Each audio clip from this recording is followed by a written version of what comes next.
Something just happened south of the border that every American needs to hear, and the mainstream media is already softening the edges. Reports are coming in that El Mencho, Nemesio Oseguera Cervantes, the most dangerous cartel boss alive, the man the DEA once called a bigger threat than El Chapo, may have been killed in a military raid in Mexico.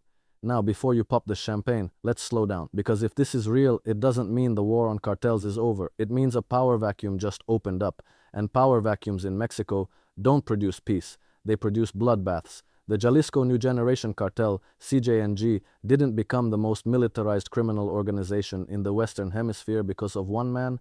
It became that because of geography, corruption, institutional collapse, and, let's say it plainly, decades of US drug demand financing its entire operation. El Mencho's potential death is not a victory lap moment. It's the opening scene of a new and possibly more violent chapter, and given what's at stake along America's southern border, every American has skin in this game, whether they know it or not. Let me start by giving you the full picture of who El Mencho actually was, because the media is going to give you a highlight reel and call it journalism. Nemesio Oseguera Cervantes was not just a drug lord in the Hollywood sense, not some flashy kingpin who wore gold chains and threw parties. This man was a former Mexican federal police officer and a former member of the Jalisco State Police. Let that sink in for a second. The most wanted cartel boss in the entire Western Hemisphere was trained, armed, and institutionally shaped by the very government that spent years pretending to chase him. That's not irony, that's architecture. That's how these systems are designed to work, and once you understand that, you stop being surprised by anything that happens in Mexico's so-called war on drugs. El Mencho built the Jalisco New Generation Cartel, the CJNG, from the wreckage of the Milenio Cartel after it collapsed around 2010. And he didn't build it like a criminal enterprise, he built it like a paramilitary organization. His people had military-grade weapons, armored vehicles, drones modified to drop explosives, and a command and control structure that rivaled small national armies. In 2015, CJNG ambushed a Mexican federal police convoy and killed 15 officers in a single operation. In 2019, they ambushed soldiers in Michoacan and destroyed military vehicles with rocket launchers. These are not gang activities. These are acts of war carried out by a private army. And they were being carried out with weapons that, if you trace the supply chains carefully, often had American fingerprints somewhere along the trail. Now here's where the geopolitical layer starts to get uncomfortable for a lot of people. The United States government has spent decades framing the cartel problem as a Mexican problem that occasionally bleeds into American territory. That framing is fundamentally dishonest. The cartels are not a Mexican problem with American consequences. They are a North American structural problem with roots in American drug consumption, American financial systems that launder cartel money, and American foreign policy decisions that have destabilized the entire region for generations. Mexico doesn't grow all those drugs for Mexicans. It grows them for the American market. The money flows north to south in the form of demand, and it flows south to north in the form of product. And somewhere in the middle there are banks. Real banks, established financial institutions that handle the cash, charge their fees, and file the appropriate paperwork to make it all look respectable. This is not a conspiracy theory. HSBC was fined nearly $2 billion in 2012 for laundering cartel money. Wachovia, before it was absorbed into Wells Fargo, processed hundreds of billions of dollars in transactions linked to Mexican drug cartels. The machinery exists, it has names and addresses, and yet the conversation in Washington always somehow returns to building walls and deploying border agents rather than prosecuting the financial infrastructure that makes all of this possible. So when we talk about El Mencho potentially being killed in a raid, the first question any serious analyst has to ask is not whether this is a good thing. Of course, eliminating a violent criminal is theoretically a good thing, but rather what happens next, who benefits, and what does this tell us about the current state of power in Mexico? Because these are the questions that actually affect your life as an American citizen, and these are the questions that nobody on cable news is going to sit down and walk through with you. Let's talk about the power vacuum, because this is the concept that explains almost everything that happens after a major cartel leader goes down. When El Chapo was captured and extradited to the United States, the popular narrative was that this was a massive victory against the Sinaloa cartel. What actually happened is that the Sinaloa cartel fractured. It didn't disappear. It fractured into competing factions, and those factions went to war with each other and with rivals, and the resulting violence was worse, measurably, statistically worse, than the violence that existed while El Chapo was in control. This is the paradox of decapitation strategy, and it's a paradox that military theorists and counterterrorism experts have been debating for decades. When you remove the top of a hierarchical criminal or insurgent organization, you don't eliminate the organization. You create a competition for succession, and that competition is always violent, always destabilizing, and always produces a period of chaos that is worse for ordinary people than whatever came before. The CJNG is particularly dangerous in this context because of how Mencho structured it. He was not running a one-man show. He deliberately built regional commanders, autonomous cells, and a franchising model that allowed the organization to function and expand even without direct supervision from the top. His son, known as El Menchito, was already arrested years ago. His wife, Rosalinda Gonzalez Valencia, has been indicted in the United States. The organization has survived multiple major blows already because it was designed with redundancy built in. So the idea that El Mencho's death, if confirmed, would fundamentally weaken the CJNG is, at best, optimistic and at worst, deliberately misleading. What is more likely to happen, based on historical precedent and the current territorial maps of cartel influence, is that the CJNG's internal succession will be contested, and that contest will draw in outside players. The Sinaloa cartel has been in a state of internal war since El Chapo's sons, the Chapitos, effectively marginalized the old guard faction led by Ismael Zambada, known as El Mayo. El Mayo was captured in a controversial operation in 2024, the details of which remain genuinely murky and disputed, with credible allegations that he was essentially lured into a trap by the Chapitos themselves, who then handed him to U.S. authorities. If that's true, it represents a level of internal betrayal and strategic calculation that tells you exactly how ruthless these succession battles become. Now imagine that same energy being unleashed inside the CJNG as factions compete to fill the void left by El Mencho. The violence that follows will not stay south of the border. It never does. And here's something that the American public needs to understand about the way violence in Mexico translates into pressure on the United States.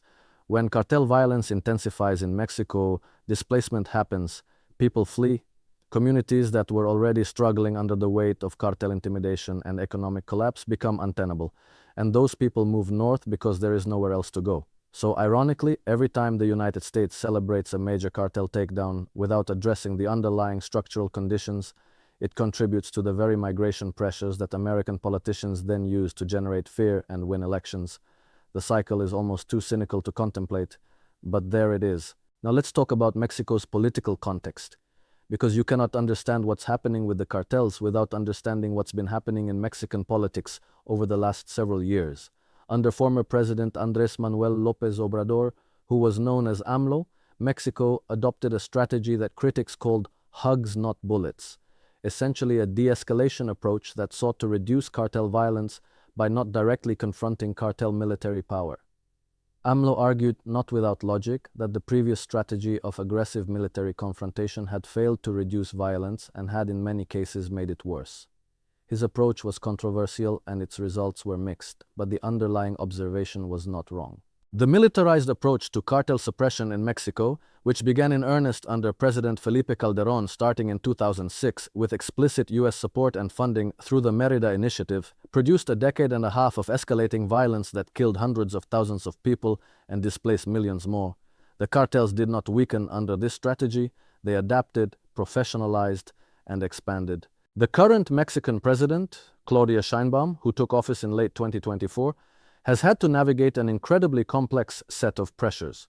On one side, there is the United States government under Donald Trump, who returned to the presidency in January 2025 and immediately designated Mexican cartels as foreign terrorist organizations, a designation with significant legal and potentially military implications.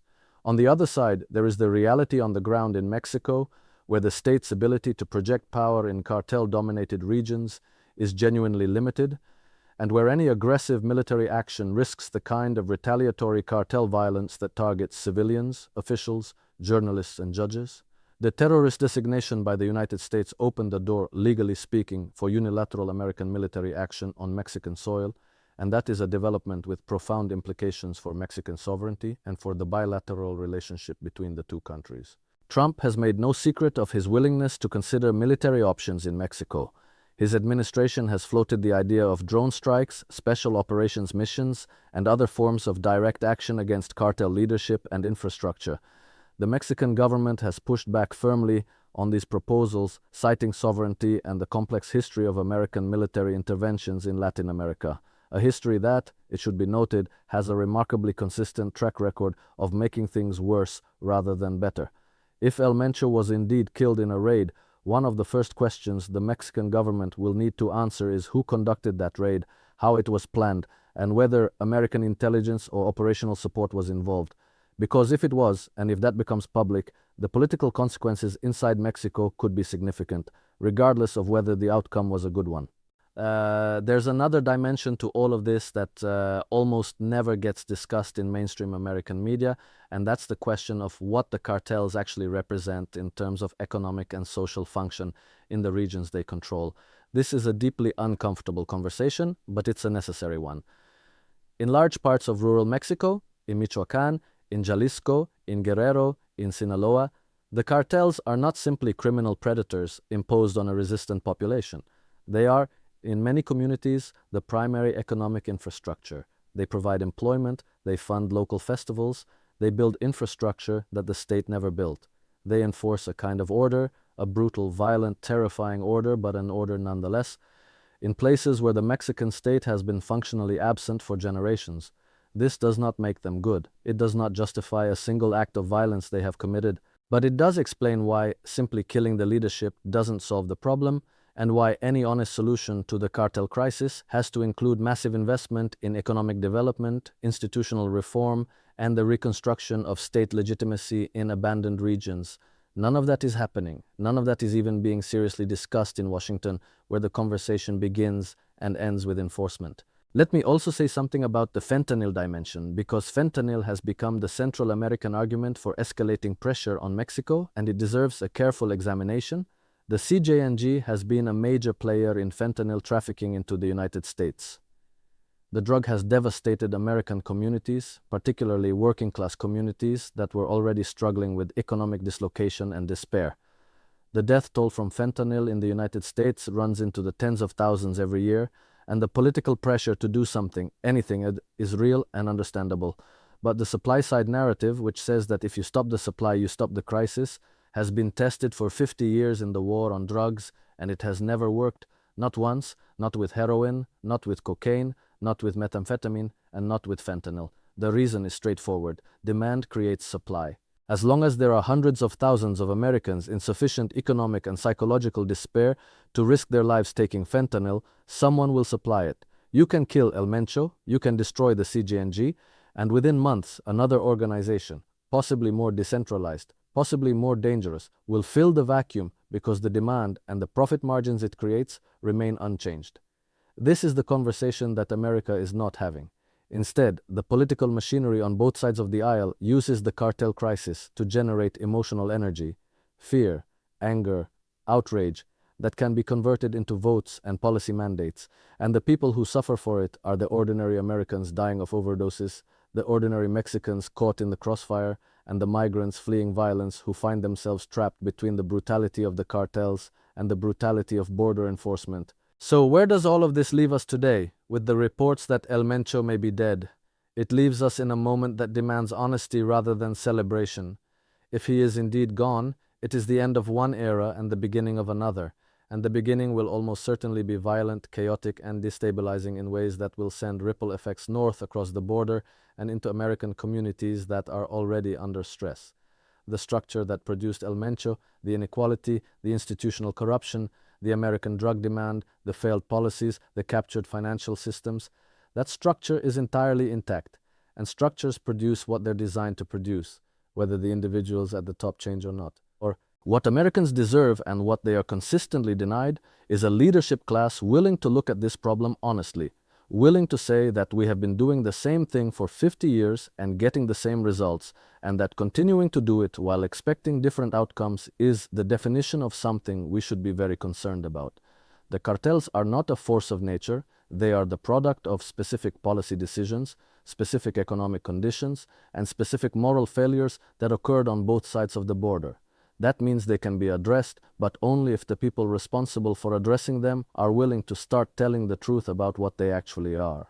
That truth is harder and more uncomfortable than anything you'll hear on television today, but it's the only thing that has even a chance of changing the outcome.